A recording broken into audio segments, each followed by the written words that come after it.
Greetings, this is Professor Jahsun of Os Melandros de Mestre Toro. I'm working for the William Grant Still Center.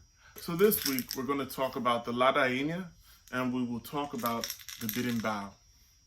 So last week we discussed the Atobaki and we talked about how the Atobaki was very difficult to carry around, particularly because capoeira was against the law.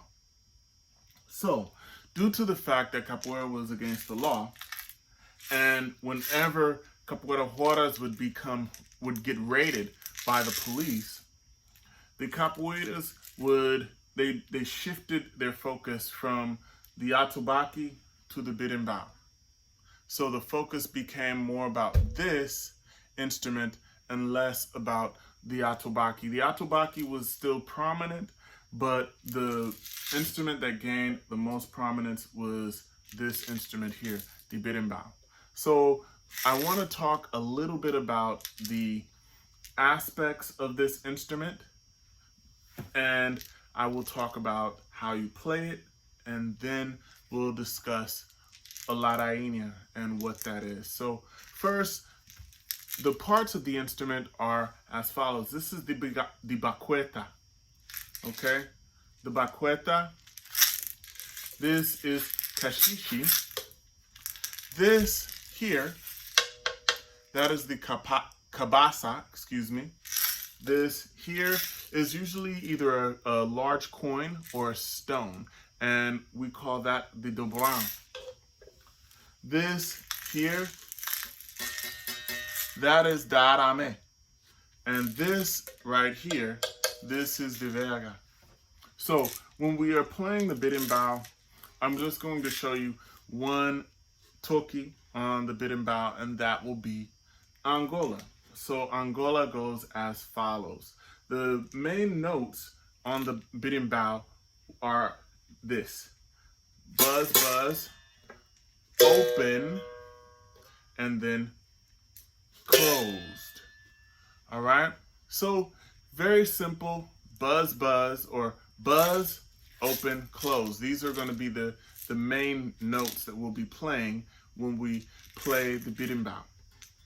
Buzz will be close to the body, and then the dobrão will just touch lightly against the arame, so it creates a buzzing sound. All right? Open is off of the body or off of the stomach. You take the arame, the dobrão off of the arame, and you strike just above the dobrão. So that is open. So closed is pressing the dobrão against the arame, and then you hit it just below, and you take it off of your chest so that the cabasa can ring. So you put those notes together, and you have this: buzz, buzz, open, closed. Buzz, buzz, open, closed. Kashishi. Buzz, buzz, open, close. Kashishi. Buzz, buzz, open, close. Kashishi. Buzz, buzz, open, close. Kashishi. Buzz, buzz, open, close. Kashishi. Buzz, buzz, open, close. Kashishi.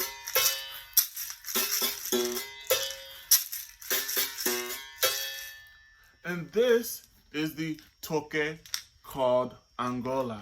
So Angola, this rhythm is played oftentimes when people are learning, when alumnas or students are learning how to understand the movements of capoeira. So oftentimes this rhythm is played very slow, and the movements are slow, contemplative, deliberate, and when we're playing Angola, we're being very conscientious and conscious of every movement that we're making to elongate the leg, to extend the arm, all right?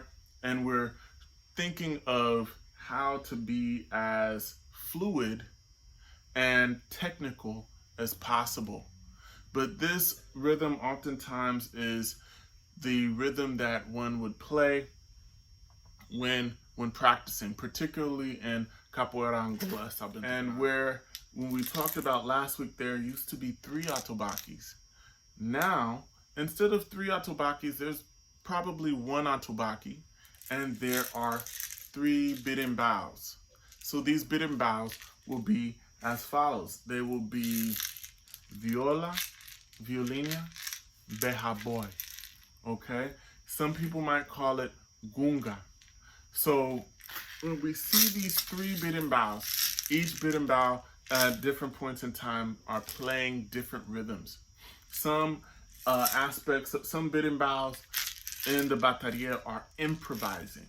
This is not the berimbau that the mestre or the person who's commanding the roda is playing.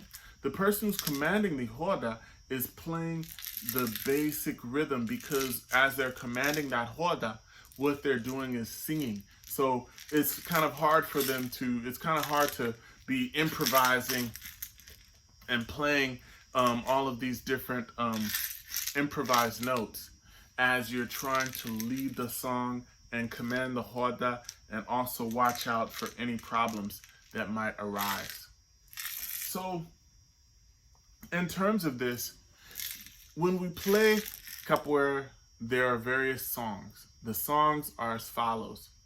They are the ladainha, which is played first. That ladainha is played, and the ladainha is like a song that sings the philosophy of the art form. There's so many powerful ladainhas, and they come across almost like prayers. My mestre sings one that was taught to him by his grandmestre, by our grandmaster, and it is as follows. Às vezes me chamas de negro, pensando que vou me humilhar. So this song is so powerful because it says, they call me a Negro, or they call me the N-word, basically, thinking that they humiliate me. So just in that, we get the philosophy and the beauty of capoeira. As the song goes, it says that you call me this bad word, but I come from a people that created samba. We're credited with creating candomblé, and we're credited with creating capoeira. So this is so much of the beauty of this art form. So when we see the ladainha goes as follows. It is the first song that's sung. Then after the ladainha is the shula. The shula is where the person who's commanding the roda is paying homage to the mestres that came before us, paying homage to the mestres, to the cities, to the places that were very prominent before us. And then last is the corridos y cuatros, and these are the songs that are the music, the song, the capoeira music, like songs like Paraná, Paraná, Paraná, Pati Pepo no chão, Paraná, isso não aconteceu, Paraná. All of these are, that is corridos y cuatros, which means like 3-4 line songs. So these are the the general aspects of how capoeira, the music, is played. And when the bateria is on point, then we see the beauty of capoeira. We can't see the greatness of it without the beauty of that music. So hopefully this inspires you to explore a little bit more into capoeira music.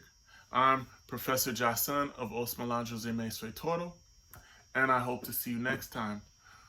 So next week we'll be discussing the spiritual aspects and the ability to disappear. I look forward to seeing you then. Obrigado.